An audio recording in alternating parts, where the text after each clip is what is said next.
Hey guys, I'm Yuruzi. This is part 7 of What If Naruto Grew Up with a Pack of Demons. Growing up with a pack of demons is easy, especially when the older he gets, the more a demon Naruto becomes. But when the pack is killed by shinobi, Naruto vows revenge by learning to use his ever-growing chakra. Don't forget to like and subscribe to this channel and check out the author in the description. Let's start.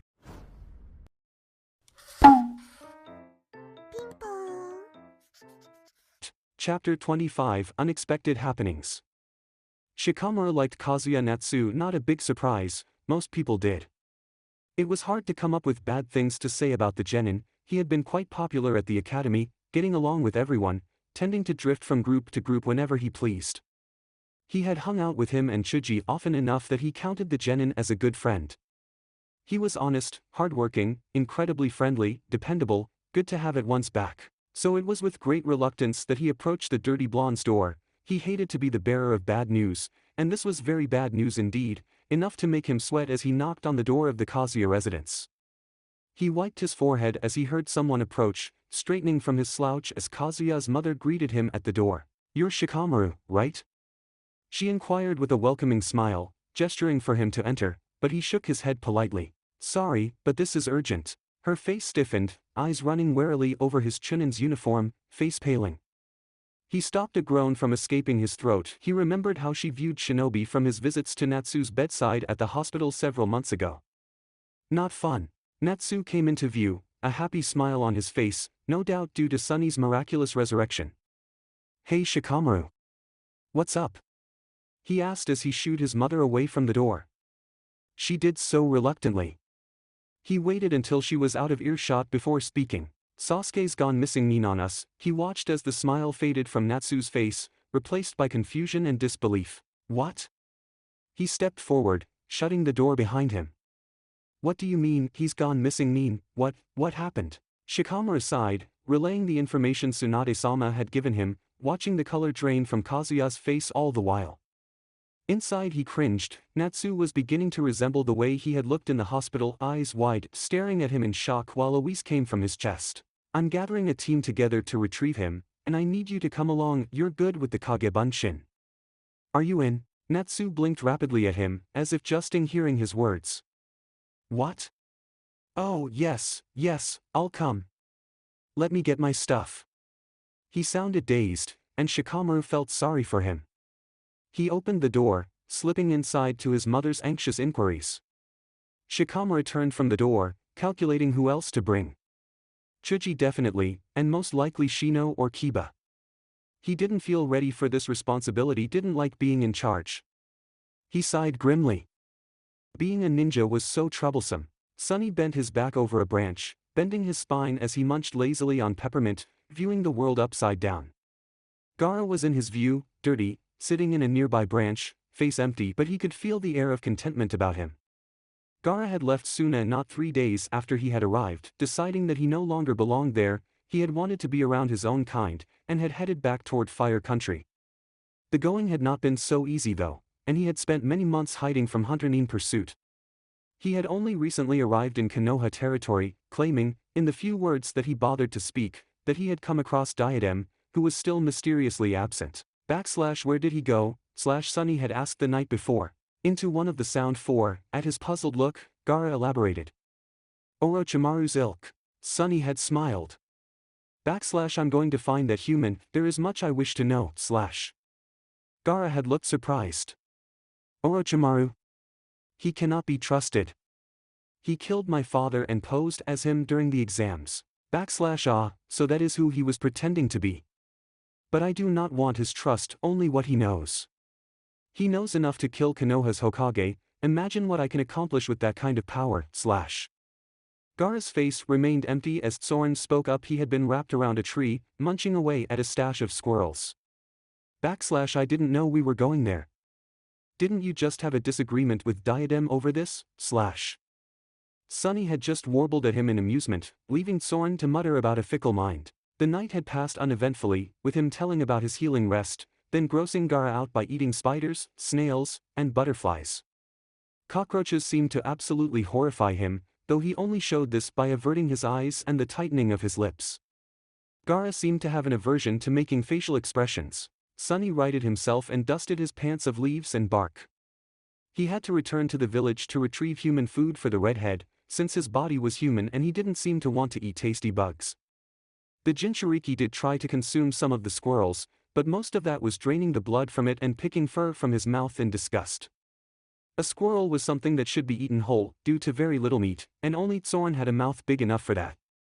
Sunny couldn't help but be disappointed with this. It seemed to reinforce the reality that Gaara himself was not demon-kin, but a human with a demon trapped within him. I'll be back, he told them as he dropped from the trees and landed lightly on the earth.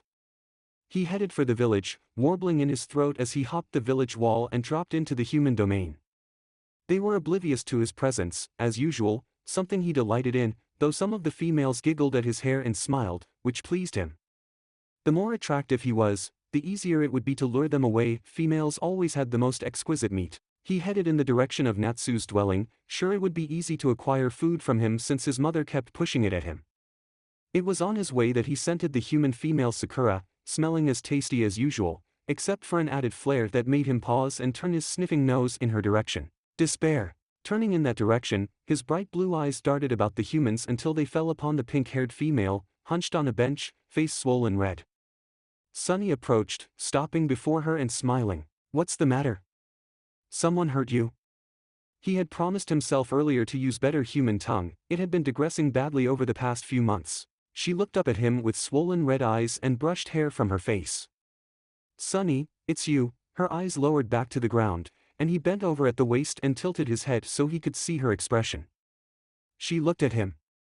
"Sasuke left." He blinked. "Left? Left where?" She leaned away from him and sighed, more tears coming to her eyes. "He's gone to join Orochimaru in Otogekure, and Natsu's gone after him with Shikamaru, Chuji, Kiba, and Hyuga Niji." She wiped her eyes roughly. "I tried to stop Sasuke from going, but I'm too weak, always was." More tears came. "Natsu promised to bring him back, but I'm scared he'll get hurt too." Sunny gazed over her head in silent thought. He hadn't expected this to happen so soon. His eyes darted about. Where the hell was Diadem when he really needed him? When did this happen? He demanded, and saw her jump at the sudden heaviness of his voice, but he couldn't spare the time to care. "Sasuke left last night, Natsu left this morning." Sunny bared his teeth, hissing in agitation. The sun was halfway in the sky already. What was that called? Afternoon? "Which way?" he asked, glaring down at her wide eyes, smelling her fear. "They went through the north gates, that's the direction to Hidden Sound." Sunny shook his head, not unlike a bird settling its feathers, and rushed away, heading for the north walls. He hopped up the side of a dwelling and created a Kage Bunshin, and watched it leap back toward Gaara and Zorn, with instructions to follow him. They parted ways, the clone going west while he continued north, in minutes passing through most of the village. Far from the actual gate, he was left unhindered as he scaled the wall and leaped into the surrounding trees. He stopped immediately though, so he could stare about in awe. He had thought the trees in the western area were big, but the northern ones were so massive that he could stretch out on a single branch without any of his limbs dangling over the sides. Amazing, some of the leaves were even bigger than his head. After marveling over size differences, he dropped down to the forest floor and began to sniff about, searching for familiar scents beyond the decay of leaves and the passage of animals. He got down on all fours and pressed his nose to the dirt, sniffing deeply, then shaking his head when particles went up into his nose. It was when he was wiping his face that he caught the scent of smoke and burning wood, drifting northwest from him. He leaped back into the trees and headed in that direction, running through the trees, since the branches were so thick, all the while the scent of burning things growing, until the air became a bit hazy with it. His foot hit something thin, and before he could stop and inspect it, he heard a hissing sound, then there was a flash, an explosion, and he was engulfed in fire. He screamed in pain, crashing down to the earth, smelling his burnt flesh, unable to open his eyes. He lay where he was, hearing branches fall about him, groaning in the pain that ran from head to toe. He must have tripped a trap. The pain dropped a level, telling him that he was beginning to heal from the burns, and he felt his eyelids soften, then open. He blinked blearily at his surroundings, burnt trees, then looked at his arm, a burnt appendage that was still smoking, the meat inside of it cooked. "Ah crap," he thought nervously. This was some serious damage, healing rest kind of damage, and he forced his cooked body to sit up. There was a chunk of his thigh missing, and he could tell all of his hair had been burned off. Maybe if he moved, his body wouldn't drop into the healing rest. Sunny struggled to his burnt feet, pain roaring through him, his eyes watering as he staggered away from the blaze. Several feet away he spotted a small pond, and he stopped to take a peek at his face, immediately turning away from it with a cringe. Most of the right half of his face was seared away, showing bone from his jawline to the top of his naked skull, exposing his mandibles.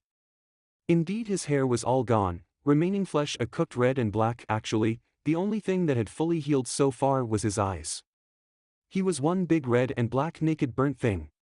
There was only one thing he could do then: eat. Moving more quickly, he paused to snatch up a badger, and ate it on the move, feeling its meat and blood burn away into energy the moment it hit his stomach. The burnt flesh on his back eased up a bit. More. If it moved, it went down his throat. Rodents, insects, any animal foolish enough to have stuck around. He ate many reptiles because they were attracted to the heat coming from the fires, and suffered a bite from a poisonous snake. He had eaten it, and its venom only gave him momentary nausea, not enough to stop him from moving. He touched the right side of his face and felt smooth skin where there had been bone, so that his arm had repaired itself to only angry blisters. His thigh, though, still had muscles showing, and he still hurt in most places. But he had avoided the healing rest, thankfully. He paused as the terrain changed. A battle had been fought here, according to the broken earth, the torn and uprooted trees, and the lingering scent of blood. Sunny followed the scent, immediately recognizing one of them, the overweight human. He moved quickly toward him, making small pained noises as still burnt skin split with his movement, and came upon the area where the occupants remained. The overweight human was leaning against a tree, breathing hard, and not looking as overweight as he remembered, bloody and dirty. A gurgle turned his attention to the other human, much larger than the other, who seemed to be in the process of using up his last breath. He smelled of snakes, obviously belonging to Orochimaru. Food! Sunny staggered over to him, punched a fist through his chest and pulled out his still beating heart. He consumed it quickly, then began to tear the human apart, eating all of his muscular areas, though he was mostly fat, and slurping down his liver. When he was finished, he inspected his body, which was fully repaired except for a light redness to it. He touched his scalp, feeling the tingle of his hair regrowing. Much better, he mumbled, though he was still hungry, then turned his attention to the other human, who was slumped against the tree, glazed eyes fixed on him. He rushed to him, sniffing him over in vague interest before asking him for his black pants. He was naked after all. The human looked confused for a second, before asking, "Are you going after Shikamaru and the rest?" Sunny grinned toothily at him and nodded. The human's hand weakly fumbled with his pants, until Sunny became impatient and lifted him up, pulling the pants off and quickly putting them on. They were too big, and didn't come down to his ankles, but below his knees. He folded them about his waist until they held onto him, then turned to go, but was stopped by the human's weak voice. There were 4 of them. They have Sasuke in a coffin, they're tough. He looked back at the human, watched him slip into unconsciousness, and couldn't help but to admire their loyalty, especially with Sasuke boy being such a disagreeable human. He hopped into the trees again, fully healed, and headed after them. In no time he came upon an area that seemed thick with spiderwebs. He touched one of the thick webs, and found that his hand was stuck to it. He pulled at his hand, digging his feet into the tree branch, but the web would not let go. His tail whipped out and smacked itself against the web, and he watched as it burned away, releasing his hand. He stepped around the webs, making sure that none of his body parts touched, pulling his tail back in. Again he smelled blood and came upon 2 more humans, though curiously enough, one of them had 6 arms. Sunny dropped to the dark-skinned one's side, peering at his arms, sniffing him over, scenting the musk of snakes, but also the flavor of human. Did humans usually come with 6 arms? I guess they do, he muttered to himself, then turned his attention to the other human, whose scent he recognized. The one with the pale eyes, the one he promised he would hurt for Natsu. He turned the human over, spying the holes in his shoulder and side, scowled, knowing that this one was as good as dead anyway. There was no point of making him suffer if he wasn't going to live to regret it. He left him there, continuing on, hunting for Sasuke and the others, when he paused at a deep trench in the earth. He was about to jump over it when faint sounds of battle came from deep within. Were they down there? He peered down into its depths, eyes only able to make vague shapes of what may be rocks. He sniffed the air, scenting water, sediment, himself. He blinked and sniffed the air again.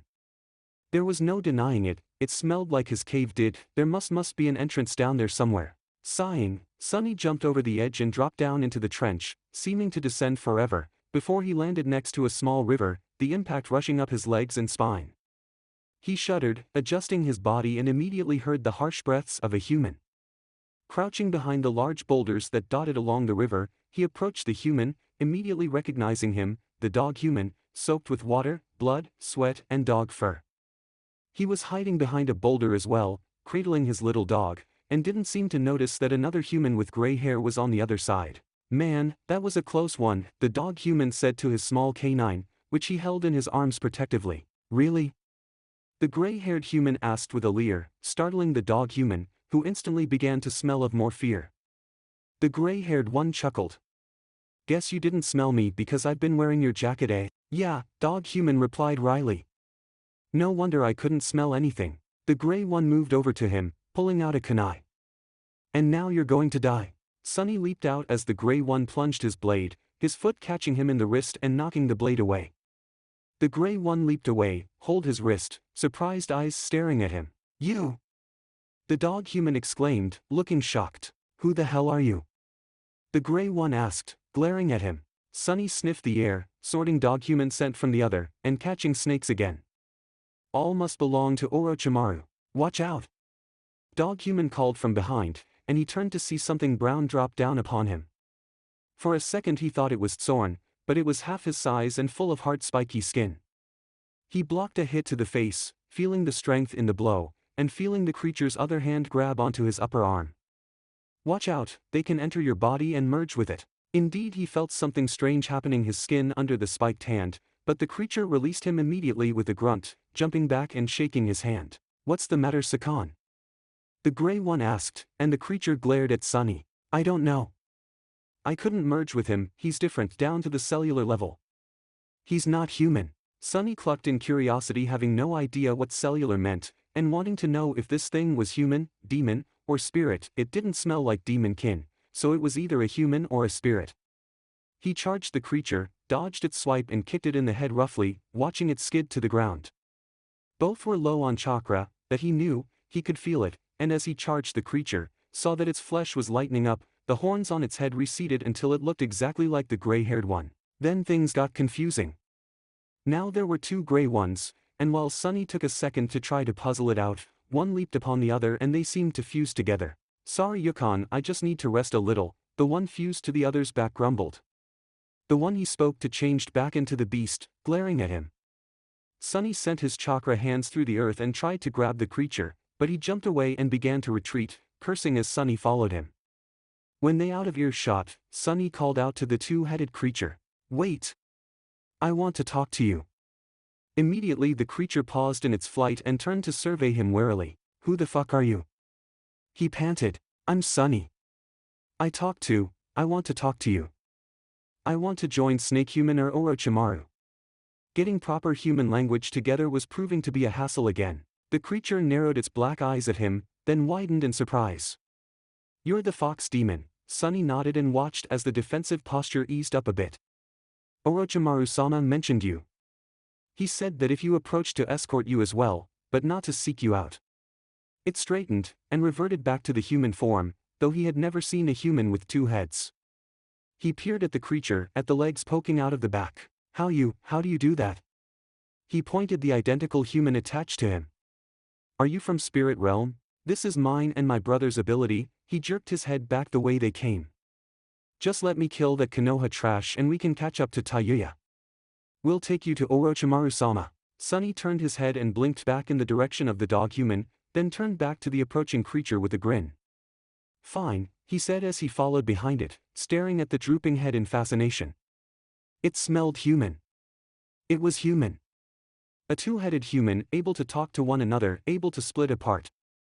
And he had thought that humans only came with one head, two arms, and two legs. The dog human came into view, and it seemed that he was dead, apparently succumbing to his wounds, or so the two-headed human seemed to think. He kicked Dog Human's body onto the edge of the river and began to curse profusely. Son of a bitch, piece of trash. Wasted my time. He looked up at the cliffs and sighed. We wasted enough time as it is. He looked back at him. If we hurry, we'll catch up to her. With that, he began to climb/leap up the cliff. A slight gurgling caught Sunny's attention, and he glanced back to see the Dog Human choke slightly on the water. Sunny bared his teeth in amusement and leaped after the gray ones, seeing him disappear over the edge, only for a sharp cry to come forth quickly followed by the hot scent of blood. Sunny quickened his pace and jumped over the side in time to see Zorn swallowing one of the heads, the body torn almost in half, from the left shoulder to mid-torso. Zorn, you idiot, Sunny howled, and grabbed the body, yanking it from his jaws, and was startled to see that one of the heads was still moving, blood mouth opening and shutting, face twisted in pain and shock. Why did you do this to him, he snapped, as the body slumped to the ground, its blood pouring into the dirt. I needed him alive, We thought you were chasing him, Gara replied, coming into view from behind Zorn, his arms folded across his chest in the usual manner. Sunny threw his hands up in exasperation and growled. I was following him, Sorry, Zorn said as he crunched away at the human. The other undamaged head stopped moving, blood trickling from its mouth. Sunny peered at him. Does it taste good? Is it human, Zorn nodded, tearing an arm off and handing it to him.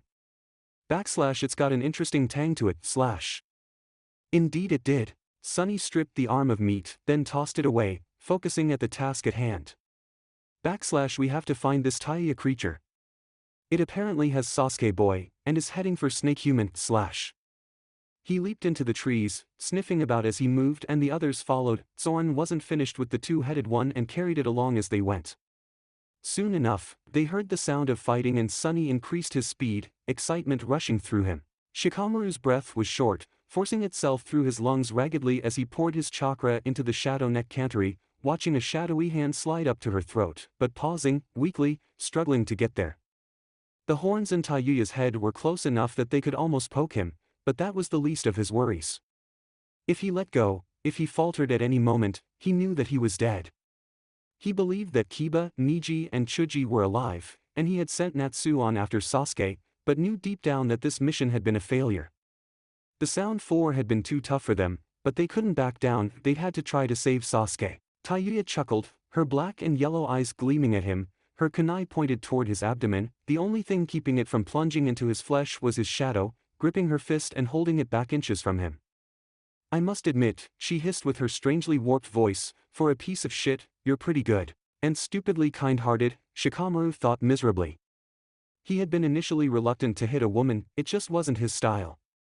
But, with his free hand he tried to punch her in the stomach, but her hand shot up and caught it.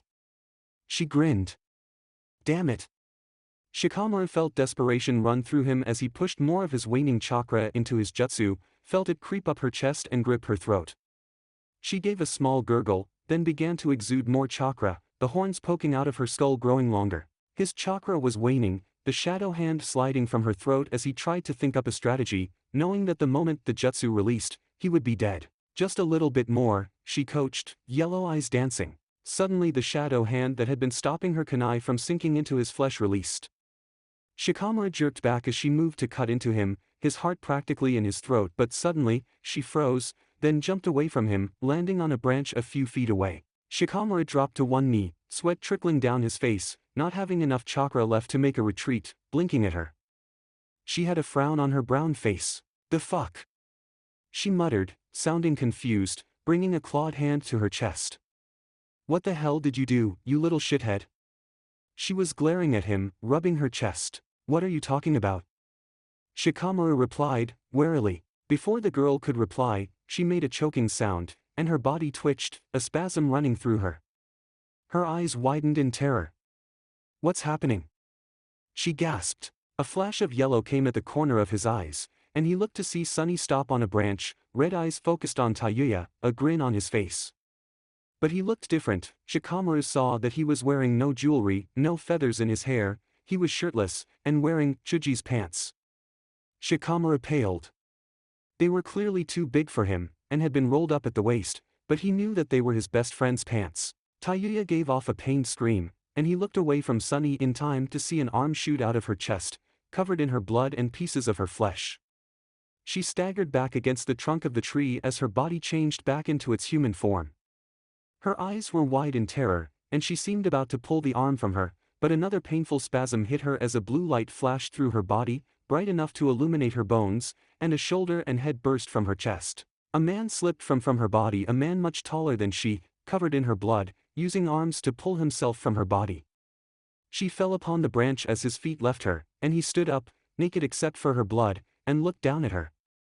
Shikamaru couldn't see his eyes, they were too dark, but he recognized the presence that the man exuded, the same feeling he had gotten when Sunny had been with his tall blue-haired friend. Someone was laughing. Sunny moved to the bloody man's side, seeming in the process of laughing himself to tears. Between laughs, sounds came out, the same sounds he had heard him say to Gaara back with Lee. He leaned toward Tayuya's body and licked the blood and meat from her chest. Shikamaru quickly averted his eyes, feeling like he was about to be sick. This wasn't the first time he had seen Sunny eat someone, but that didn't make it any less horrible. He could hear the crunch of breaking bones, the smacking of eating, and the frightening sounds of demons conversing. Someone approached, he jerked his head around, expecting them to attack, but it was Gaara, his mouth smeared with blood, something thick and red in one hand. His face was cracked, his eyes slightly wild, and Shikamaru knew he didn't have any juice to put up a fight. Gaara stopped his approach and brought the meaty flesh to his mouth and began to chew on it, his green eyes gazing past him. He saw beyond the missing meat that another creature had joined Sunny and the blue-haired demon, a tall creature, cresting at about 7 to 8 feet, brown with a slightly curved spine, as if it hadn't completely evolved from walking on all fours. Its body was lean and sinewy with muscles, its face coming out into a bit of a muzzle filled with sharp canines.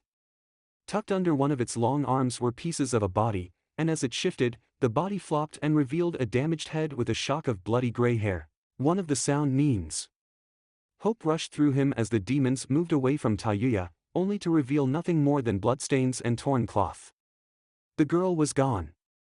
Sunny moved toward him, face, chest, and arms smeared with blood, a grin on his face. Shikamaru spoke first. "Where's Chuji?" he demanded. If the blonde had killed him, he would fight him, even though he knew that it would be the end of him. Sunny paused, giving him a puzzled look, strange sounds coming from his chest. "You're wearing his pants," Shikamaru pointed at them with his good finger, the other being broken to get out of Tayuya's genjutsu. Sunny blinked down at the pants he was wearing, then seemed to understand. "He is back with the big one," his voice came out as a heavy baritone, and at the same time, a light one, so that it seemed as if he was multi-toned. "Is he dead?" Shikamaru asked tersely as the bloody blue one flashed and became a small ball of light and began to float in a circle around Sunny's head, casting shadows here and there on the blonde's face. Sunny grinned at him with bloody teeth and shook his head rapidly. "No. I burrowed, is it burrowed? I burrowed this from him. He said that there were 4 of them. Where can I find Taya? He seemed to confuse himself with trying to remember her name. Shikamaru leaned against the tree trunk, feeling weariness and relief running through him. Chuji was alive, and if he had let Sunny borrow his pants, must mean that he had won the fight with Jiraiya. "Thank God." "Tayuya," he answered, seeing that behind them the brown demon was in the process of shoving the head of the sound nin down its throat. Shikamaru averted his eyes. "And you just ate her?" The amusement dropped from Sunny's face immediately. "What?" It would have been funny if not for the circumstances in which she had gone, though he knew that he owed them his life. "Damn it!" Sunny whined, throwing his hands up in the air in what seemed like defeat. Shikamaru pressed on. "What about Kiba and Niji?" The blonde did not reply, instead stomping away from him and scowling, the blue light keeping pace with him, still turning in circles above his head. "We'll still be able to find Sasuke," Gaara said suddenly, startling him. The redhead was too quiet. "Just follow that one leaf scent." Sunny turned to him with a grin. "Natsu." He immediately began to sniff about, apparently finding Kazuya's scent quickly. With that, it seemed the group decided to leave, moving past Shikamaru, but he found the energy to grab Sunny's arm, halting him. The blonde turned red eyes to him, blue light making them look purple as the blue ball kept circling his head. "What about Niji and Kiba?" he persisted. "Who they?" "Kiba, with the dog." Niji has the pale eyes. Recognition passed over his face, and he suddenly yanked his arm from the shadow user's grasp without much effort, but he didn't leave, instead waving a hand dismissively. Probably dead now, Shikamaru felt himself go pale. Yes, most likely dead. As he slumped down on the branch, feeling weak and cold, Sunny patted his head before leaping away, trilling as they all disappeared into the leaves. Two figures paused on a branch, both dressed in long black cloaks with red clouds on them. One was smaller than the other, with long black hair pulled back in a ponytail, while the other was a taller man with broad shoulders. His face was a strange grayish-blue color, with odd markings curving under both beady pale eyes resembling gills. His ears were covered with the straps of his hitayate, which consisted of two flowing lines parallel to one another, then what looked like a scratch cutting through them. His thin lips parted into a sharp grin, it seemed his teeth had been filed to sharp points. So which one am I going to take?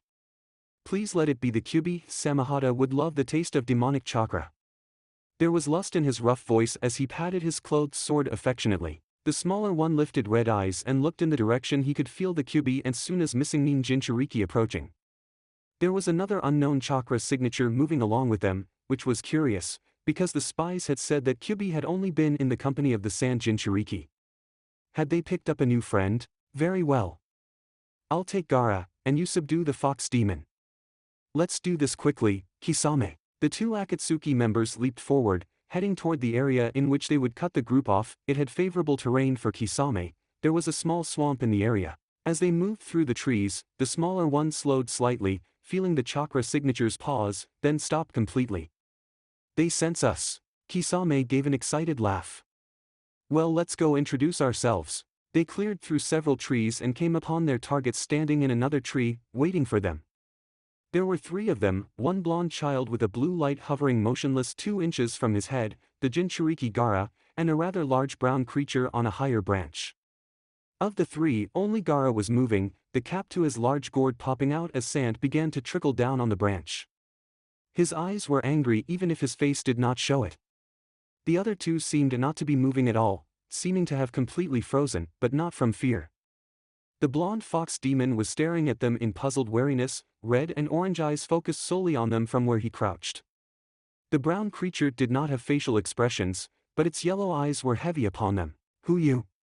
The Kyubi asked in a deep multi-toned voice, surprising Kisame. Hoshigaki Kisame of Akatsuki. He reached back and pulled Samahata from his back, releasing the binds that held the cloth around it, revealing the strange sword. The Kyubi moved its head slightly forward, eyes on the sword, nostrils flaring as he scented it. And this is my partner, Uchiha Itachi. Those red and orange eyes darted to him, and a blonde brow furrowed. Tachi? Name is familiar. The demon peered at him a moment more before his head tilted back to look at the blue light above his head, then his eyes narrowed, and suddenly a blast of killing intent rushed through the area as the blonde demon looked back at them, eyes glowing now, lips peeling back to reveal sharper and more pronounced teeth. From behind him appeared the fox's tail, waving sinuously behind them. You are not a friend.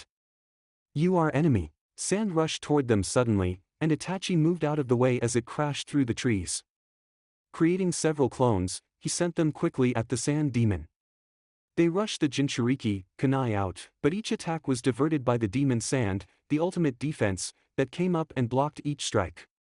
The sand struck at each clone in return as the youth stood there, seeming unconcerned but angry. Itachi sent another 2 clones in, and as these two got close enough, they promptly exploded, knocking the Jinchuriki several meters through the forest.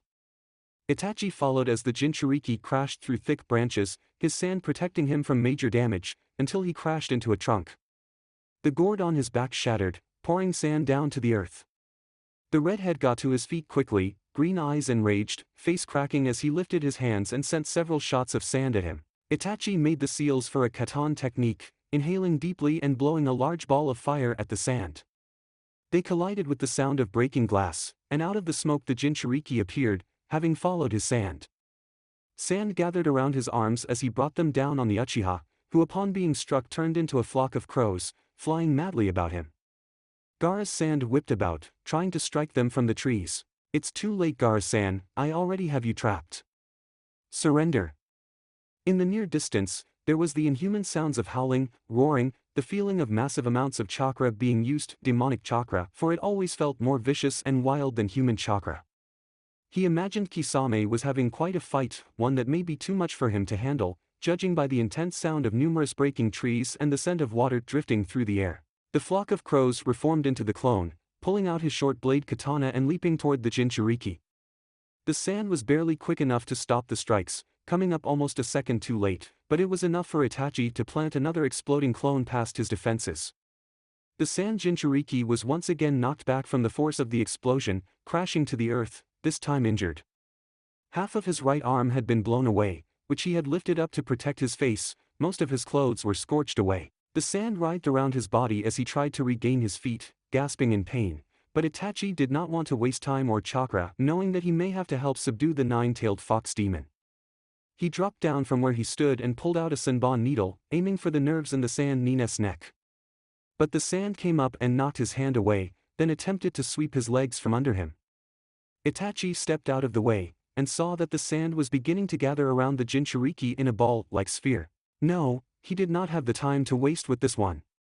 As the Jinchuriki turned pained, hateful eyes on him, Itachi activated his Mangekyo, feeling chakra drawn to his eyes.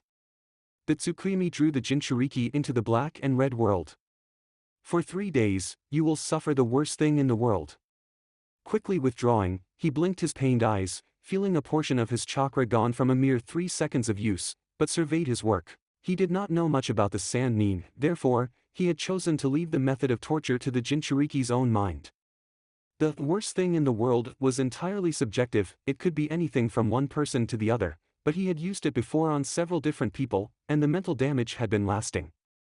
It would no doubt come up with the worst thing to him, and judging by the horrified look on the youth's face, it was enough.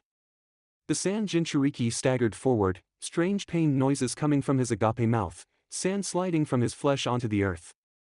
The redhead screamed once before dropping to the dirt, eyes rolling up into his head and becoming still.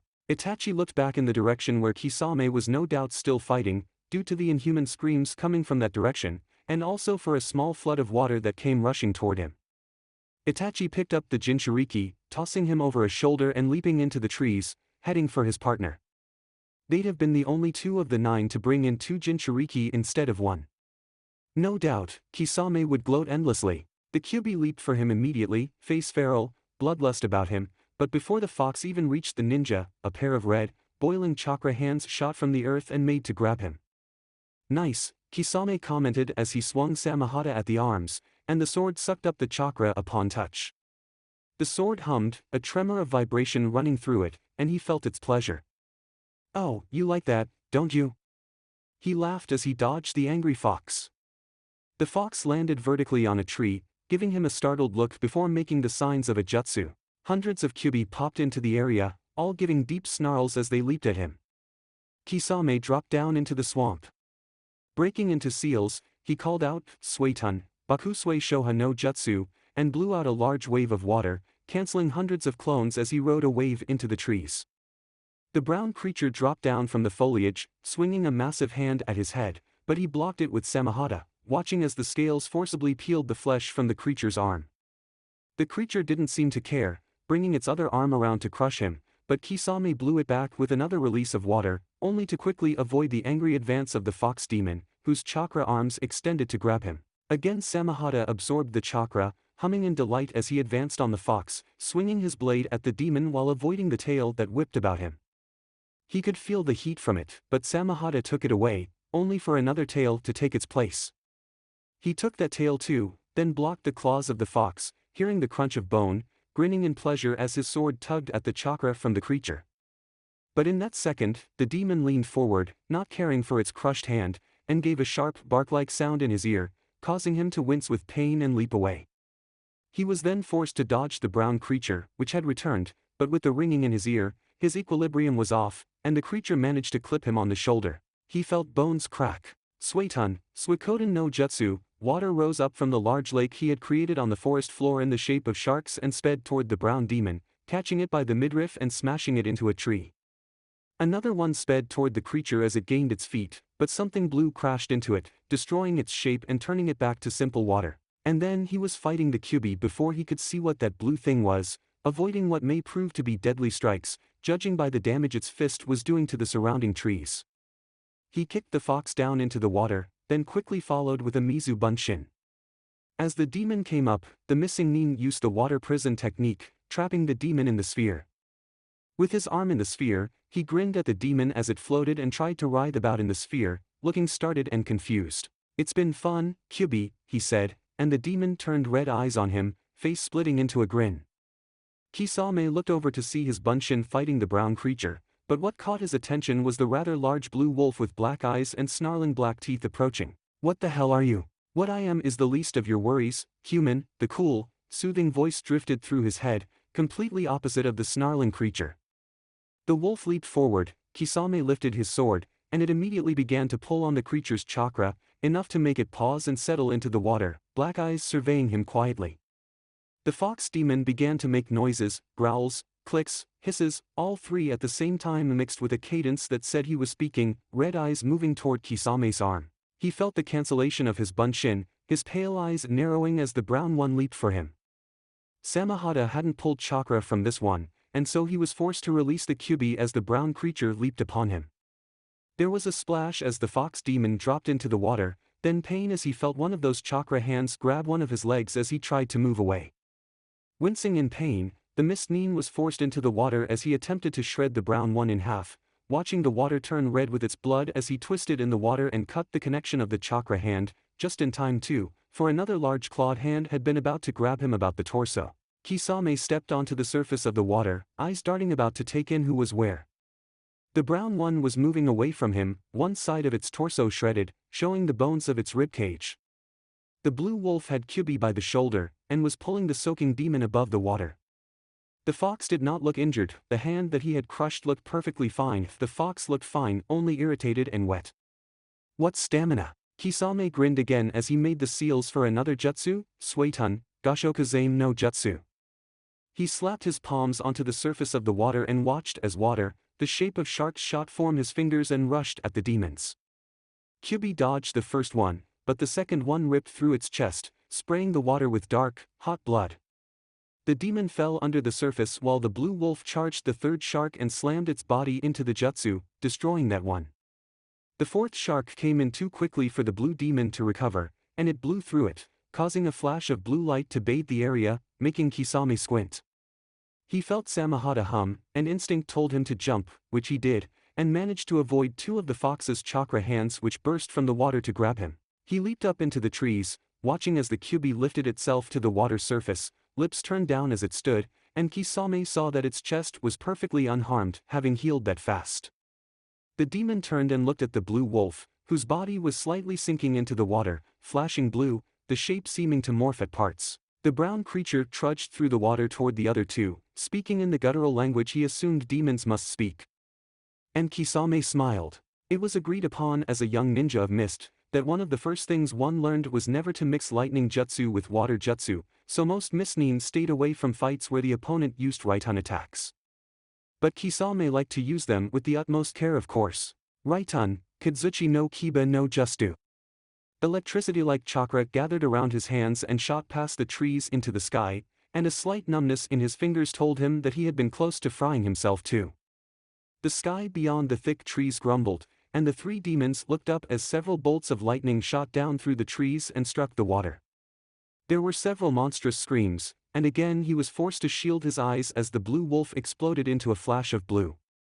There was the smell of ozone, smoke, and the sound of bodies splashing through the water.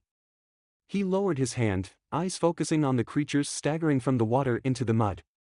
The blue wolf was no longer a wolf, but a small flame of light, the exact same one that had been above Kyubi's head before the fight began, except now it zoomed madly about the surface of the water, clearly damaged. It did some pretty amusing loops, several mid-stops, and weird flickers, before it zoomed across the opposite side of the lake and disappeared into the trees. Kyubi had managed to crawl ashore, slipping in the mud, completely naked, and giving a decidedly nasty cough, smoke puffing from its lungs. Kisame dropped down into the mud, and the hacking demon looked over at him, red eyes changing, the whites filling with blood, and the pupils thinning to the point that they were almost gone. A grating sound was coming from the damaged lungs as the creature crawled toward him sinuously, mouth agape, showing a mouth with too much teeth, teeth that would do some serious damage if one was bitten. You are one tough son of a bitch, Kisame complimented as he tossed 3 senbon full of sedatives into the creature's back. The demon didn't seem to notice, still crawling toward him. More smoke drifted from its mouth as 7 needles stabbed into its back. Kisame looked up to see Itachi standing on a low branch, black eyes gazing around at the water-drenched area, the sand jinchuriki slung over his shoulder. The fox gave a spitting sound, something loud and strange, and he turned to see the demon slump into the mud, the sedatives finally taking over. Kisame chuckled and limped toward the seemingly unconscious fox. "You're injured," Itachi commented in a monotone, and he nodded, pausing to lift up his pants leg and view a burned leg, from the knee down. His shoulder also ached painfully. "Yeah, well, I had 3 bastard to fight, not 1, he approached the naked fox demon, plucking the 10 senbon out of its back before turning it over. He almost jerked back when he made eye contact with the creature, about to stab him with another needle, but the blue eyes gazing at him were unfocused, more like staring past him, not at him. Kisame's eyes narrowed, and he moved a finger in front of those eyes, about to be satisfied, but then he saw the eyes shift slightly in the direction that his fingers moved. "This bastard's still conscious," he exclaimed in disbelief. The demon was loaded on enough sedatives to take down 3 elephants. He took out another needle and slipped it into the demon's neck, watching the eyes closely, but they didn't change, the pupils didn't get any smaller or larger. Kisame moved a finger again, and again the eyes tried to follow it. "I'll be damned." Itachi dropped down to his side and silently offered one of the bandages on his arm. Kisame cut it away and tied it around the demon's head, covering his eyes, and after a moment of thought, stuffed the rest in its mouth. He removed his damaged cloak and wrapped it around the demon's naked body, settled it over his shoulder, and they got ready to go. At the same time, they felt eyes upon them, and both ninja turned to see the brown creature standing several meters away, smoke rising from its body, yellow eyes focused on them. Itachi took a step toward it, but it slunk away into the dark foliage, surprisingly silent for all its size. They looked at each other, Kisame shrugged, and then they leaped into the trees, heading for their base. They had 2 extractions to do, but for some reason, the missing nin felt that the extraction of the kyubi wasn't going to be as easy as the previous ones. Soren watched them go, the 2 humans, with Gaara and Sunny, feeling a bit helpless. This had been completely unexpected. He did not know who this Akatsuki was, Diadem had called them, but they had defeated all 3 of them. Soren slunk into the foliage, feeling his inside were cooked, his head fuzzy, and he began to dig a hole into the earth as he felt the healing rest descending. He dreaded this, the last one had lasted a full year, he didn't know what would happen to Sunny if he was gone as long again. The damage wasn't so bad, he wasn't in the shape he had been in last time.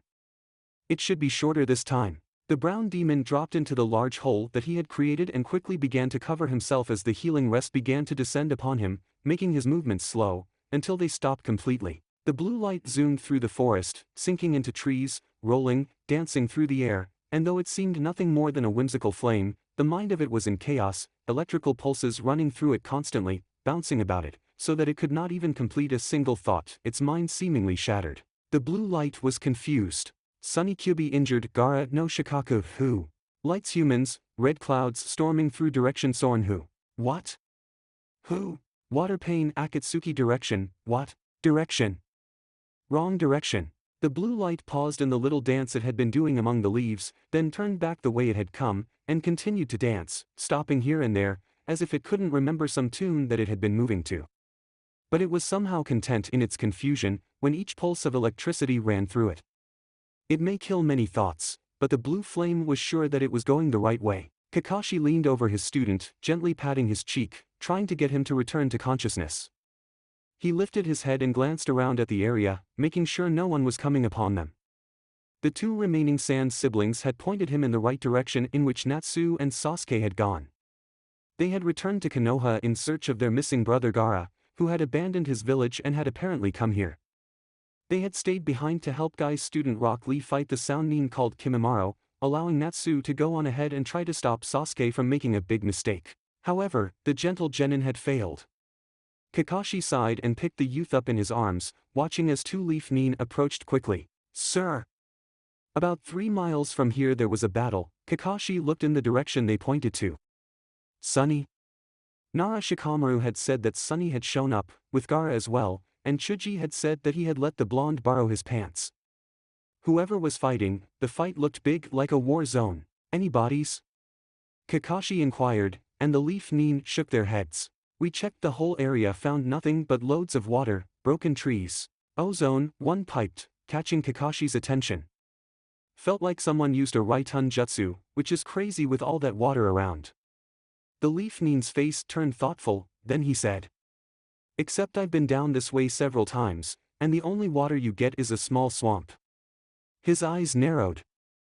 But there's enough water in that area to make a lake now. Seems like the work of someone from Mist. The other Nin commented. Kakashi sighed, readjusting Natsu in his arms. We'll look further into it once I get my student settled in a hospital. Both ninja nodded and saluted him as he headed for the others. 2 gone now. Chapter 26, Hungering Chaos. They had covered his mouth and his eyes, but sense of smell and hearing had not been taken away from him, and he was well aware that he was far from his territory. He could smell the dry dirt, he could hear their boots scuffing silently against the rocks that they moved over. Perhaps humans couldn't hear it, but he could hear and smell everything: the scent of their sweat, and salty tang of Gaara's blood, the almost silent rasp of his labored breaths. But he could do nothing. It was like he was resting, except his body was no way near that time, and he couldn't be going through the healing rest, because he had not been badly injured. Oh, the lightning going through him had cooked a few things, but by the time he had pulled himself from the muddy water, he could already feel the healing taking place.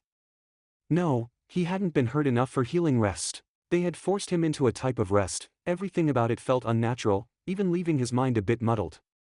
Usually his mind was completely clear during resting, maybe thought was a little slower, but it was clear and concise. But this had left his mind vaguely confused. It was hard to focus on things this way. But he could still hear, and he could still smell. And when he could, he made promises. He would kill everyone in sight when whatever they had put in him wore off. He would slaughter and consume every human he could once he was free. There would be no mercy. He didn't care who it was. They were dead. All of them. They just didn't know it yet. It was within the earth that proper thought returned to Diadem, and he knew who he was and what had happened to Sunny and Zorn. He rose from the dirt no sand, and took wolf form, blinking around at his surroundings. It had been his befuddled intention to follow Sunny's captors. The electrical current had allowed him that much thought, but it seemed he still had wound up somewhere he had not expected. He stared out at the ocean, watched the waves crash gently up the shore, sensing that the gray water was cold. He watched the sea birds scream as they massed into the sky, flying above him, their attention on him, an angry, frightened cloud of flesh and feather. Why had he ended up here? He had been sure that he was heading the right way, or as sure as his damaged mind could allow. He turned from the shore, about to head up the beach onto more stable land, when sound disappeared, muted so suddenly that he had for a second believed he had lost his ability to hear. Diadem froze, turning back to the water. The ocean had stopped moving. Diadem stared apprehensively at the seemingly frozen water, small waves raised but unmoving.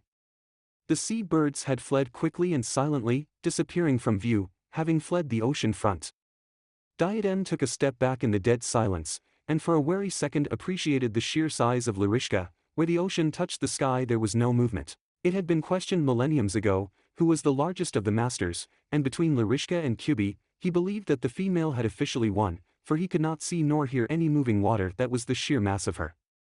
There was also the chill, that he had not felt her come, had not sensed her rise from the deep mysterious depths that she preferred to dwell in.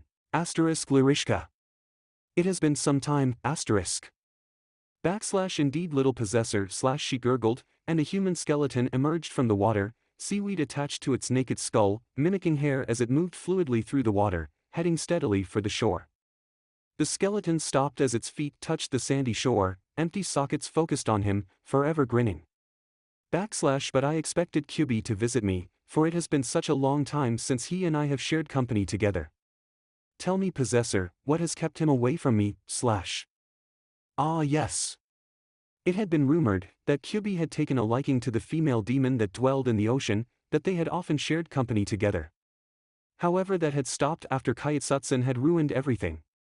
Everyone had fled, and though Kyubi himself had not been on Earth at the time, he had not returned to stay, only showing up every few decades to lower the human population by several 100,000. Only Larishka and the lesser demons had remained permanently, and the lessers not by choice. Asterisk loss of memory, I fear. He may have taken over the human body he was forced in, but he lost all memory of himself. He has become a new demon, weaker, asterisk. Backslash a pity. You'll have to bring him to me soon, I will return his memory for him, slash the demon did not seem surprised by his admission, but that was of no surprise, it was from her that he had learned of Kyubi's imprisonment while others whispered of his demise. The skeleton lifted a bone finger and brushed a strand of greenish-yellow seaweed from in front of its skull, a very human gesture. Behind it, the ocean remained frozen, Lyrishka remained unmoving. If such a demon were to come ashore, what would she look like? What form would she take? She was not a possessor, so she did have a physical form. Was it really water? Backslash what is it that you desire of me, little Kayetsutsun, slash she trickled. Do not call me by that name, Diadem snapped, feeling disdain run through him. I am not my brother. The teeth parted in what seemed like soundless laughter. Backslash but you wanted to be. You coveted so much of what he had, jealous of his power, of his friendship with Kyubi, slash. You know nothing of what you speak, Diadem replied coldly, baring his black fangs. Backslash ah, but I do, slash she splashed. Backslash the sea holds many secrets, and many have desired to share them with me. Kayetsutsun often spoke of you, of your jealousies, slash the skeleton's head cocked to the side in silent speculation of him. Backslash shall I tell you a secret, slash. Diadem's eyes narrowed as the skeleton moved toward him, stopping at his side. It smelled of the ocean, and of course, of a master demon. Backslash it is known that Kayetsutsun ate too many human brains, but only I know that it was at Kyubi's request, slash.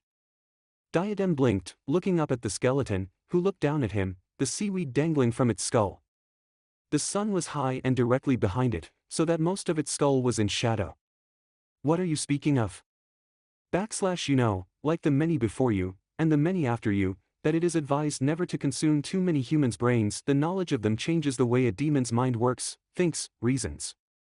Many have become sympathizers of them, befriending them, keeping them as pets, protecting them, slash. He had not heard of this, he was sure his brother had been the first to feel anything for the creatures, and had not heard of there being others who had desired to remain in a human's company. Backslash Kyubi's interest in humans was unusual, to say in the least. You see, my little possessor, Kyubi spent 99% of his time in the spirit realm, unlike all the others, who had dwelled here. But every so often, he would come down here, and attempt to wipe out the human race, and any demon who dared to care for them.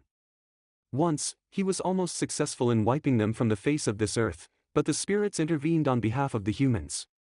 They gathered together and stopped him from completely annihilating the humans with his destructive hell foxes, slash. I know this, Diadem said, not that he knew Kyubi had lived mostly in the spirit realm, but that he had hated humans with a passion. Tell me what this had to do with Kayetsutsun. Backslash no one knows Kyubi's age, we all can simply guess by the random words that he had shared over the millenniums, but some have rumored it was long before humans came about.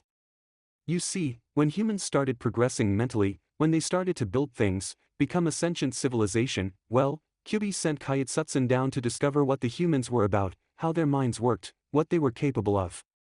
He encouraged your brother to eat the brains, knowing what it would do to him, and most likely, what it could do to the rest of our kind, slash the skeleton lifted a bony finger to its chin. Backslash I wonder if that makes him just as responsible as Kayetsutsun for the woes that have plagued our kind, slash.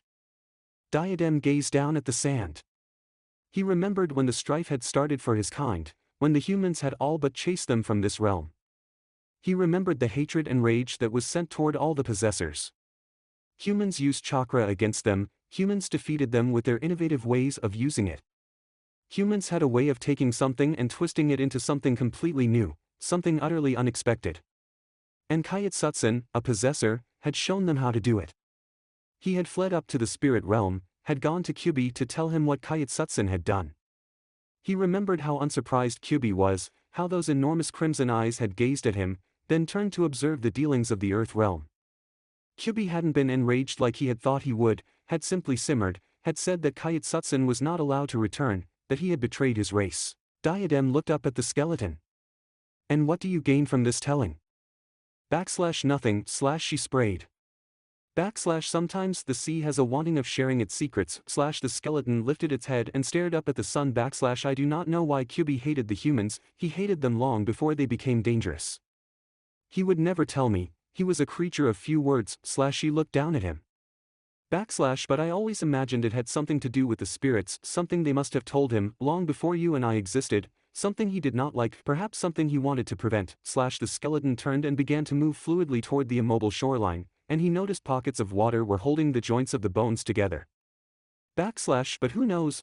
She sprinkled, skeleton half submerged and continuing to sink lower as it continued to walk. Fox are sly things, and if they keep secrets, it's for a bigger laugh at the end of all things. The skeleton was gone, submerged in the frozen depths. Diadem stared at the frozen ocean, or more like Larishka, until suddenly the water crashed against the shore, and there was movement all the way to the horizon. She had left. Diadem continued to stare, letting his mind mull over things. Shikaku had been right in a way. Larishka would not be able to tell him things of current import, most likely she knew nothing of the Akatsuki and what had happened to the others. She only had secrets and memories. Important ones. But it was she that had told him of Kyubi's imprisonment. How she knew, he hadn't gotten around to asking. He did not know what to think about what had gone on with Kyubi and Kaitsutsun. Had Kyubi deliberately done that to his brother? He shook his head and looked up at the sky, seeing that none of the seagulls had returned, that the sound of the surf was the only noise that was in the area. Would they return, or had Larishka scared them off for good? Diadem headed up the beach and into the nearby forest. He had to find Shikaku and Sunny no Kyubi. He flashed into his natural form and floated up into the leaves. It was her parting words that agitated him the most, or perhaps it was everything about the female demon that irked him. A bigger laugh at the end of all things. Two things happened to the very old one. They became short-tempered and impatient, tired of seeing others make the same mistakes over again, or extremely patient, extremely conniving, able to slowly let their plans play out over vast periods of time. He paused, mulling over Kyubi's personality. He had fallen in that second category, slow to anger, unperturbed by the dealings around him. And suddenly he wanted to know what it was that the spirits had told Kyubi, if they had truly imparted some dark truth to him. He wanted to know if whatever it was, would it have caused Kyubi to plot Kaitsutsun's fall from grace. He wanted to know if he should be enraged. The humans brought him down into the earth, into a cool webbing of caves. He could smell humans in there, several of them, and he could smell the cave rock. He knew he was far from Fire Country, because this cave wasn't connected to one of his own. He could not send himself down here in the dry coolness. During the whole trek, both humans remained silent, not speaking to one another, except for the sounds of their breathing and the other minute noises humans made involuntarily. There was a grating sound, and he was dropped down onto a rocky floor, his face smacking into the hard surface. You stay comfortable for a while we take care of your friend here, the bluish human, Kisame said. Sunny growled deep in his chest in response, making the human chuckle in amusement. We'll be back. The grating continued, and the humans retreated until they were faint echoes in the rocks. His tongue, though it had been very heavy in his mouth, finally seemed to function, and he was able to push the cloth out of his mouth, then tried to lift his arms, and only one moved, sliding along the rocks closer to his head. He rubbed his face against the rock, pulling the cloth over his eyes up so he could peer out at his surroundings. He was in a small dark cave with jagged walls and an even more jagged ceiling. He lifted his heavy head and peered ahead, staring at the metal bars that trapped him within the cave. Beyond it was a tunnel that led off to other tunnels. Then his head flopped back down and he continued to wait for mobility to return. What seemed like hours later, he heard the sound of movement, a strange sliding of what sounded like flesh against rock, a strange scent of human, but not human, perhaps tree bark, and then the familiar stab of the Senbon needles raining along his back, and he was back into that immobile resting-like state, once again unable to move, barely able to keep his eyes open. Twice more it happened just when mobility was starting to come back. There was that stranger's approach, then the stabbing of the Senbon needles. He wondered if he would ever be free of the forced resting, and then the resting was fading, of a sudden, as if his body would no longer tolerate being held down any longer. He felt a burning in his blood, and he could slowly lift his head up again. He dragged his arm under his chest and tried to push himself up to at least a sitting position, and the arm managed to lift him a little. His left leg seemed to finally respond to his silent commands and moved under him, so that he was finally up on one hand and knee. But his head felt too heavy, his neck too weak to hold it. So he stayed in that position until his other arm moved to hold him up, then his other leg, so now that he was on both hands and knees, staring at the rocky floor. After what seemed like an hour, he finally lifted his head properly, and sat back, staring in empty silence at the gate. He would attempt to bend the bars, but he would wait, perhaps another hour until he was sure he had his strength back. His reserves were pitifully low, but they had been since the pack had died. It had never been what it had been since then. Not enough time, not enough meals, but if needed he could still go weeks without nourishment. He wouldn't be happy about it though. He worried about Gaara, who he could recall by smell alone, was injured. Was he in a healing rest right now, in some other cell? Another hour passed, it seemed like an eternity, before he got to his feet, brushed the needles from his back and rushed the thick bars. The moment his fingers gripped the bars, an intense shock blew through him, knocking the demon onto his back. It felt remarkably similar to the bolt of lightning that had gone through him. Sunny gave a hissing growl, leaping to his feet and rushed at the bars again, gripping them in a rage as the shocks reverberated through his body. He threw his head back and howled, then bit the bars, attempting to gnaw at them with his teeth. Pain exploded through his head, and again he was tossed back, landing on his back. Blood filled his mouth, and as he turned over onto his stomach, he began to spit out blood and teeth, most of them the ones in the front. He was trapped. He turned and glared hatefully back at the bars, spying something at the far end of the hull. It was protruding from the rock, a black and white head with strange grayish-green protrusions encasing its head and shoulders. It looked like a human, at least it had a human's head and hair. In a black and white face sat two round dull yellow eyes with no pupils, both focused silently on him.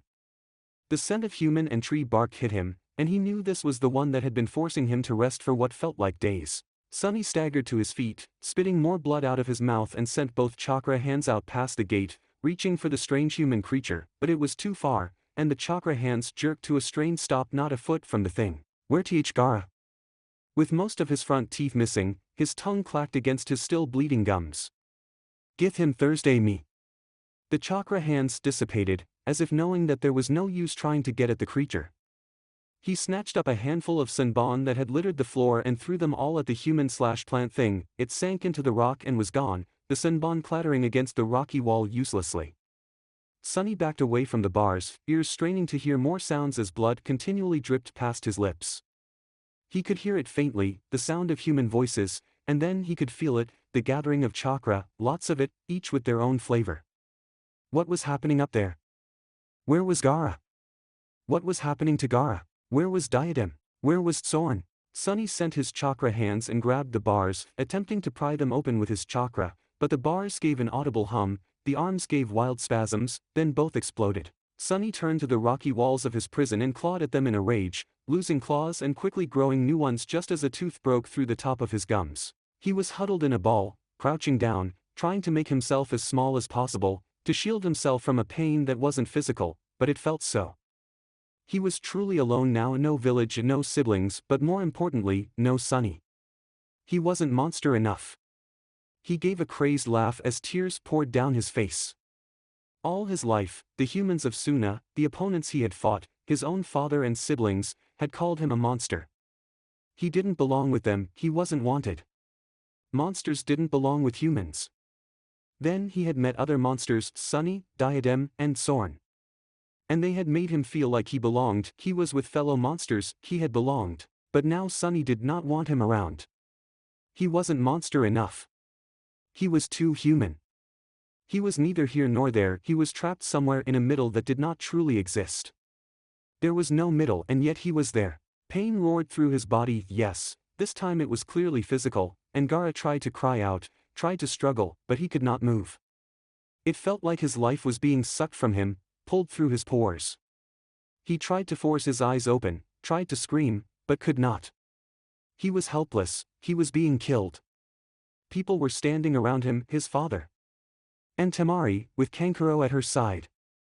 They all had similar expressions of disdain on their faces. He tried to look away, and to his horror there stood Sunny, grinning, red eyes staring down at him apathetically. He tried to reach out to him, he wanted to ask for help, he wanted to play hide and seek again. No one but Sunny had ever bothered to play with him, no one but Sunny had ever wanted to. But the blonde Jinchuriki shook his head, the smile fading from his face. Sorry Gaara, he said in the language of humans, and it seemed just speaking it annoyed him. You're simply too human. Gaara felt weakened. He felt like he was crumbling away, withering away. In fact, he wanted to, if only to get away from their gazes. The pain was already gone. Suddenly his vision flashed white, causing him to squint, then everything went black, with two triangular-like yellow eyes staring down at him. He knew those eyes. Shikaku. It's an illusion, the whiny voice said, sounding like grated sand. What? The ninja put you under a genjutsu. You remember, the one with the red clouded cloak. Yes, he remembered fighting that one. What was his name? Itachi. All of it is an illusion. Shoo. Can't you hear him? He's calling you. Gaara strained his ears, desperate to know, desperate to believe, and he could hear it, just at the edge of his hearing. Gaara! Gaara! Relief flooded through him, tears streamed down his face as his mouth turned up into a smile. Sunny was searching for him, seeking him out. And he was hiding. He had gotten a bit better at hiding. He belonged. He was wanted. He was monster enough. Gaara, X.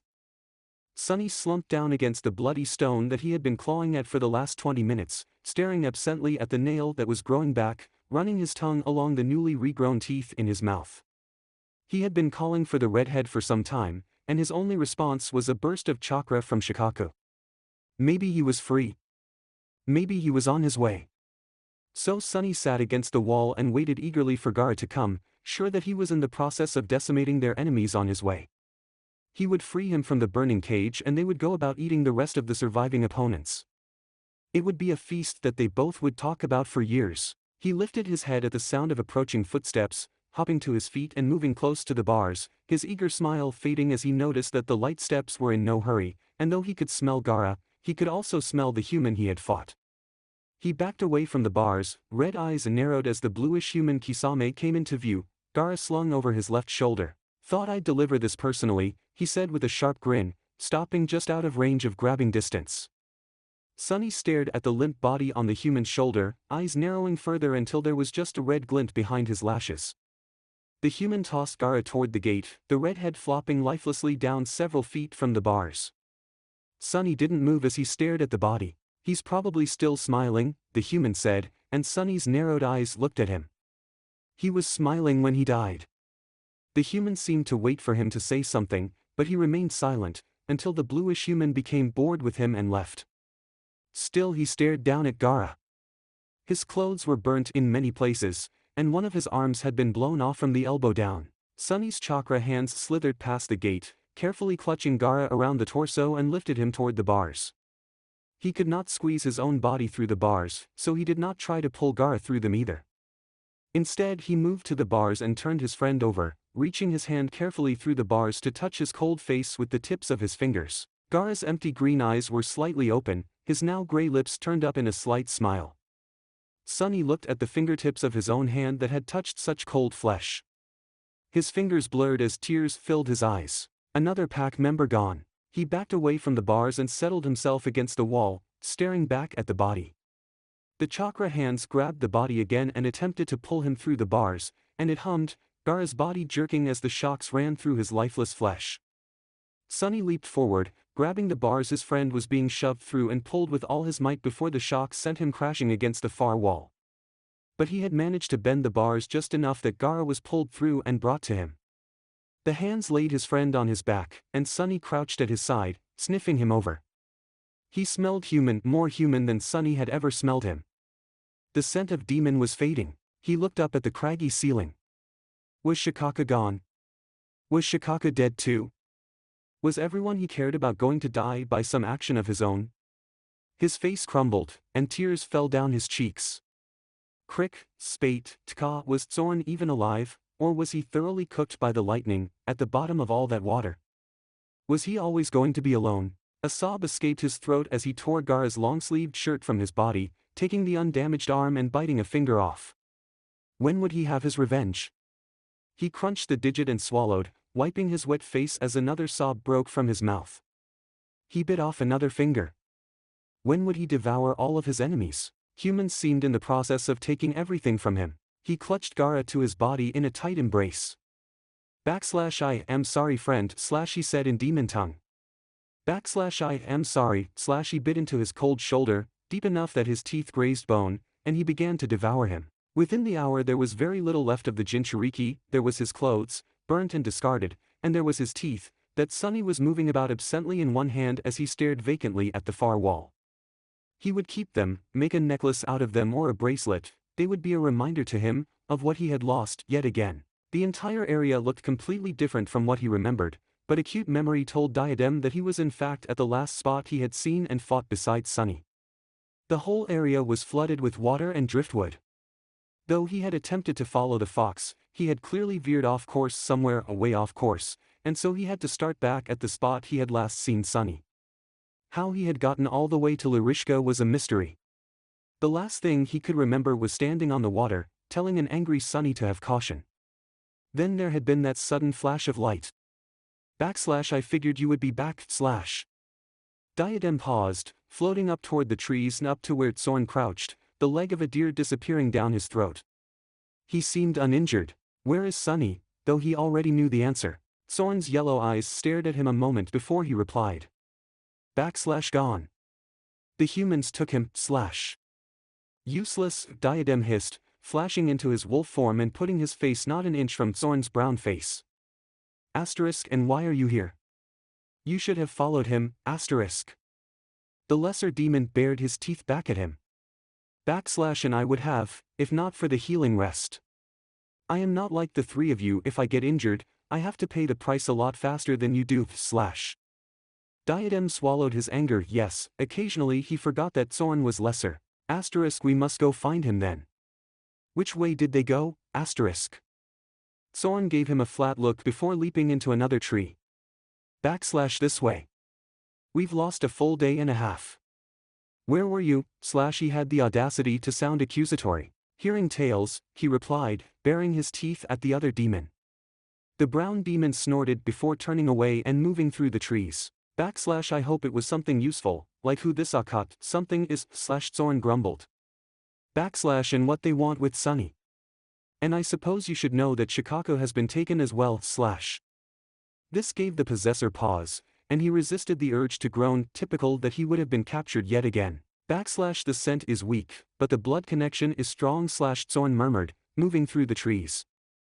All this water, Diadem flashed back to his original form and floated silently after the lesser as they made their way through what was now a marsh, the forest ruined by the human summoning of things they should have never learned.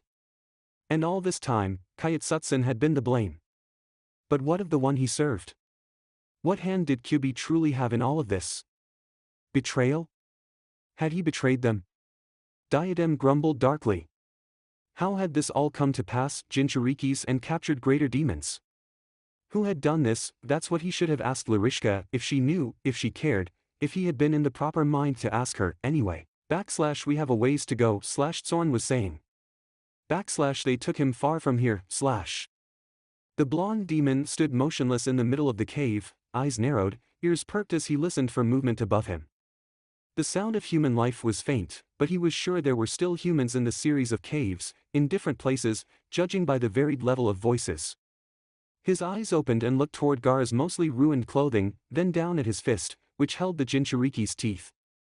He didn't particularly care for clothing, but he needed somewhere safe to put the teeth, and if humans had ever created anything useful, it was pockets. He picked up the torn grayish-green pants, an ugly color, and pulled it on, carefully placing the teeth inside the pocket, smoothing the fabric down as his eyes filled with tears again. He sniffed, rubbing his eyes and turned his bloody gaze toward the bent bars. He could slip through them now.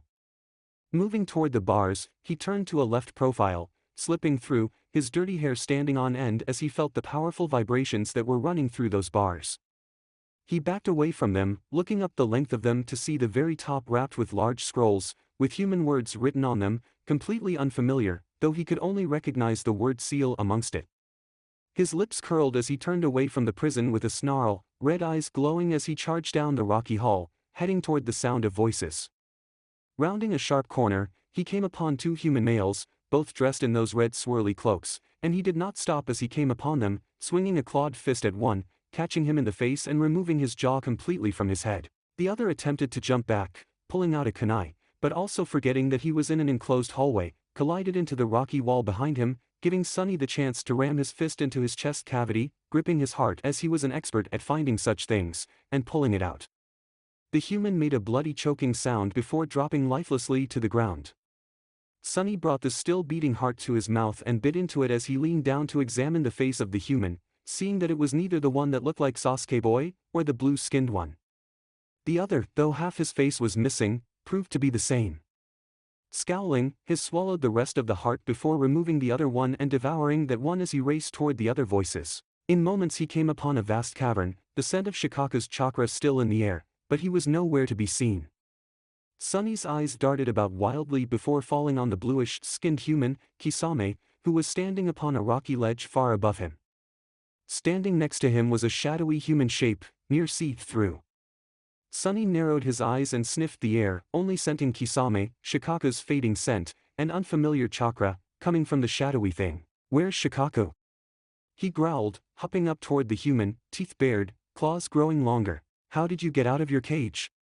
the human asked with a frown as he leaped away from Sunny's chakra claws. "That bastard Zetsu should have kept you nice and quiet until the others arrived."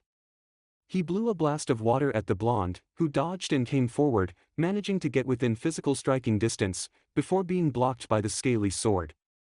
It tore at the flesh of his arm as it passed over him, making him hiss at the feeling of his peeling flesh, but also as his chakra hands dissipated. He hated that thing with a passion. He was blown back by another blast of water shaped like a shark, massive water-like jaws digging into his torso and blowing him back into the rocky walls. Sunny howled as he felt his spine and ribs snap under the pressure, and he flopped to the ground, gasping in pain as he felt his bones jar and grate where they were broken. "Admittedly, this all was very unexpected," the shark human was saying as he dropped down and walked casually towards Sunny. "We're about 2 years ahead of schedule, and to capture 2 Jinchuriki instead of 1. Well, we're going to need all the other members to remove the 9 tails from you." Sunny's lips turned up as he felt all the bones realign themselves, and the flesh regrow along his arm. "That's why I need you to stay nice and quiet until they all get here." The human was close enough now. Sunny leaped up and lashed forward, driving his claws into the human's shoulder, ducking as the scaly sword swung at his face, peeling half of his scalp off as it grazed him. Blood poured down his face as the human leaped back, free hand moving to do a jutsu. Suitun, Daikoden no Jutsu. Another blast of shark-shaped water threw Sunny back, far down a tunnel, where he was dragged, sputtering in frustration before the torrent stopped, leaving him rolling for a bit before he came to a stop. He punched the ground in anger and fluidly got to his feet, wiping water and blood from his face, patting his head, feeling fresh scalp and the beginning of hair regrowth. Then he patted his right pocket, feeling Fergara's teeth, feeling some relief in the mounting frustration with the water-blowing human. Sunny made a few clicking warbles, his chakra tail lashing at the walls in agitation as he rushed back up the tunnel toward the blue-tinged human. He was not leaving this place without taking vital pieces of that human with him. Soren paused in the trees, staring across the expanse of rocky earth that lay before him, his glowing yellow eyes trained upon the slightly rising land. Behind him, Diadem floated silently. For 2 days they had made steady progress westward, where the blood bond claimed Sunny was. The two hadn't said much to one another, though this was nothing new. Soren preferred Sunny to be away from Diadem's influence, despite knowing that he would not be able to rescue the blonde brat without the greater demon. A faint wave of familiar source came to them, and he resisted the urge to cringe. "It is the human with the water techniques," Diadem murmured coolly through his mind. "No doubt Sunny is fighting him, if that is his source that I also feel." "We should go," Soren suggested, dropping down to the earth, getting on all fours and making his way from the copse of trees and amongst the rocks. Was it cowardly that he was practically slinking his way toward his kin, instead of leaping and bounding? He half expected to hear some remark about it from the blue demon, but glancing behind himself showed that the blue demon was also floating low to the ground, inches from the gravel. Soren sniffed the rocks as he went, feeling all that source get stronger and stronger as they made their way up the steadily rising terrain, looking for a hole that would lead them down into the rocky caverns that he could sense beneath them. "Stop!" Diadem's mellow voice drifted through his head suddenly, and Soren froze behind a rather large rock, turning to look at the floating demon. Just as he was about to ask what was wrong, he heard the sound of human feet, then a voice. "We could have been here a day ago if you hadn't insisted on collecting that stupid bounty," the human was saying, and Soren peeked over the rock to see two humans approaching, both dressed in the same red swirly cloth. One had silver hair and purple eyes, while the other's head was wrapped, and a mask covered his face from the bridge of his nose downward, his eyes being the only thing revealed, green and red. The silver-haired one continued to speak. And it seems we're in the process of missing a freakin' battle too. Shit yeah, I wanna get my hands on a Jinchuriki, sacrifice it to Jashin. They said they captured the one-tailed demon and the nine tails, and it is the nine tails we are supposed to be extracting, the bandaged one replied. Diadem's sigh wafted through Soren's head, startling him into glancing at the floating blue ball. I sense that these humans will be difficult to dispose of, and I do not wish for Sunny to meet them. You go on ahead, and I will stall these filthy creatures. Get Sunny as far from here as you can. Soren nodded, backing away from the rock and slipping away, searching nervously for an entrance, seeing a flash of blue light behind him as he turned a corner, knowing that Diadem had taken a different form, but not glancing back to see which it was. His blood burned, the connection between him and Sunny stronger as he got closer. Kakuzu, look. A naked guy. He heard the silver-haired human say just as he noticed steam rising from the rocks. He moved forward quickly, spying a large hole in the rocks, large enough for him to squeeze his bulk through. Slipping down into the rocky earth, Soren carefully made his way toward the sound of battle, hearing Sunny's enraged growls and hisses, the scent of blood and water in the air, both human and demon. Coming into a clearing, he spotted both of them up in the rocks, Sunny attempting to tear the human apart with his source hands, while the strange sword-like object sucked it away. Both opponents moved quickly through the air, cutting away at one another as Soren waded his way through a torrent of water. Sunny paused briefly, doing the foreboding hand movements that humans did that brought forth techniques, and multiple copies of him burst forth, all attacking the human in a flurry of blonde hair and red tails. The human deflected them all, swinging that scaled sword around, absorbing them away as they attempted to rend his flesh. Digging his claws into the crevices of the rocks, he made his way up the side of the cavern, not unlike a lizard, moving away from the water and as close to Sunny and the human as he could get without being noticed, his yellow eyes following the blonde demon, who was clearly in one of his rages, judging by the complete redness of his eyes, and the long sharp canines that on many occasions attempted to snap at the human's flesh. His tail was a writhing mess behind him, also making multiple attempts to grab the slippery human, who, though injured, did not seem to be too bothered by the fight. This human was powerful, knew too much for Sunny to handle on his own. Soren knew this, knew that he had to get the youngling as far from the dealings of humans as he possibly could. It was his duty, he was the pack leader, because the line of succession had come down to him, with no Tka to take Crick's place. The fight came closer to him suddenly. The human had jumped back, dodging one of Sunny's source hands, bringing him near Soren, who had been doing a remarkable job of blending in with the rocks. Soren took that moment to leap toward the human from behind, his powerful legs launching him into the air. He collided with the human just as it became aware of his presence, half turning, bringing up that painful sword to block his open clawed swing. Soren hit both blade and human, knocking it into the human's chest, hearing the satisfying crunch of bones even as he felt the familiar burn of scraped flesh. The human was knocked forcefully back to the rocky, water-filled ground, only to meet Sunny there. The youngling collided into the human, mouth gaping with overlarge canines, and the two rolled in a flurry of limbs, Sunny's rage-filled shrieks bouncing off the walls of the cavern as Soren landed and headed for the two, the water slowing him down just as the youngling's shrieks were halted quite suddenly and alarmingly. The two broke away, the human leaping up and away, a bloody mess, one hand holding what looked like a gaping wound in its neck. Sunny, on his own feet, had staggered back, looking startled, confused, mouth open in an almost startled "oh," blood pouring from his mouth, his nose, and his eyes. As Soren reached him, the youngling brought a hand to his face, making a strange choking noise, bloody eyes looking confused. Above them on a ledge, the human was cursing wetly. Soren stopped in front of the blonde, picking him up so that he was at eye level, and blanched in shock as he realized what had caused the bleeding. The human had rammed one of those shaped things, a kunai, if he could remember, through the underside of Sunny's chin. The top point was poking out the top of Sunny's skull. Without thinking of the consequences, Soren gripped it with his claws and pulled it free, causing the youngling to gurgle and grab at his head, body spasming madly, eyes rolling. Soren tucked him under an arm, turning to look up at the human, who was still on the ledge, gripping his bloody neck, staring down at them as Sunny writhed in his grasp. Soren bared his teeth at the human, then rushed off down the cavern, back the way he had come, heading for the exit, and was none too surprised when they were blasted forward by a force of water, courtesy of the human, and he lost his grip on Sunny as he was tossed into the rocky walls and dragged along by the tide, until the rush stopped. He staggered wetly to his feet, head dizzy, but noticing gratefully that the water had actually brought them right up to the exit. He looked around for Sunny, and found him not too far away, pulling himself to his feet with the help of the walls, a shaky hand coming to his head in a cradling motion, and yet he was still trying to move back down the cavern, back toward the water-wielding human. Absolutely not, Zorn hissed, leaping forward and grabbing the youngling's arm. We are leaving, With surprising strength, Sunny yanked his arm from Zorn's grip and attempted to move forward just as the walls trembled and cracked around them. Don't, the youngling slurred, but Zorn was having none of it. He could see the blood still streaming from Sunny's ears and down his neck. Squaring his broad shoulders, he mustered all the authority he had and spoke. Enough.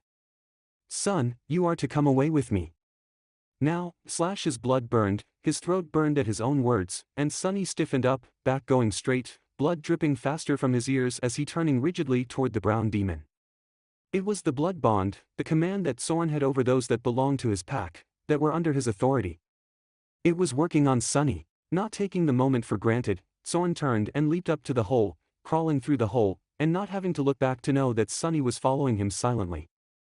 The sunlight was blinding, but welcome, and after blinking several times, he quickly leaped in the opposite direction of where he had left Diadem. The earth was shaking madly around and beneath them, and he did not bother to look back or around. His duty was to get Sunny as far away as possible. They descended the rocky slopes quickly, making a dash for the forest, feet pounding as they hit the first copse of trees, his blood burning, the bond burning, the earth behind them crumbling. The sun was setting when Zorn deemed it safe to slow down, believing that they were far from the human, safe enough from being tracked, and he halted suddenly to a stop, his blood no longer burning. But then Sunny collided into him, and blinding pain radiated like a shock down Zorn's back as Sunny sank his teeth into his spine. The lesser demon howled in pain, arm reaching back and grabbing the closest thing, which happened to be the youngling's head, yanked him off, feeling flesh and meat strip away in the demon's maw. He tossed the blonde away as he hunched and steeled himself over the pain, appalled by the intensity of it as the youngling crashed into the trunk of a tree. He quickly staggered to his feet though, spitting Zorn's flesh from his bloody mouth and turning equally bloody eyes on him, red tear tracks down his face. Never again, the youngling hissed, voice deep like a proper demon should.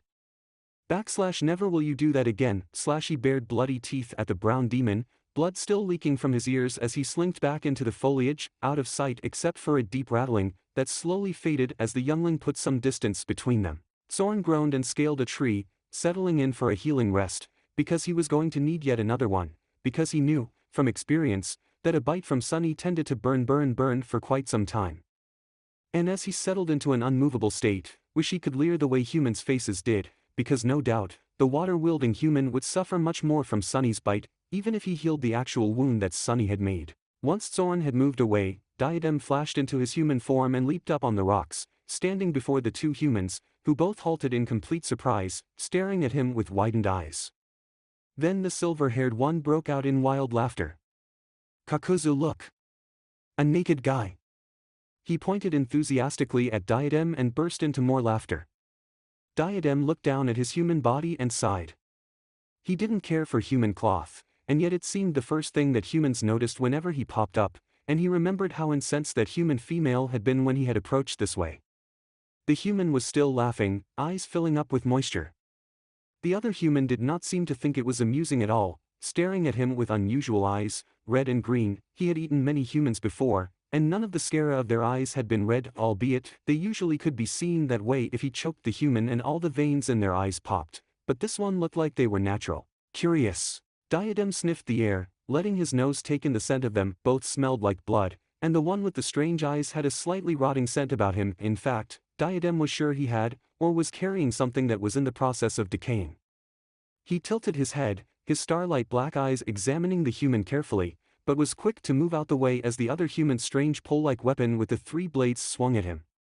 He looked at the human with less curiosity, which the human seemed to sense, and this seemed to irritate it. "All right, naked guy, who the hell are you, and why are you trying to stop us from going down there?" Diadem cocked his head in bird-like manner. "Does it matter?" he asked, and watched as the human became more incensed. Leave this to me, Kakuzu. I believe I found a heathen worthy of sacrifice.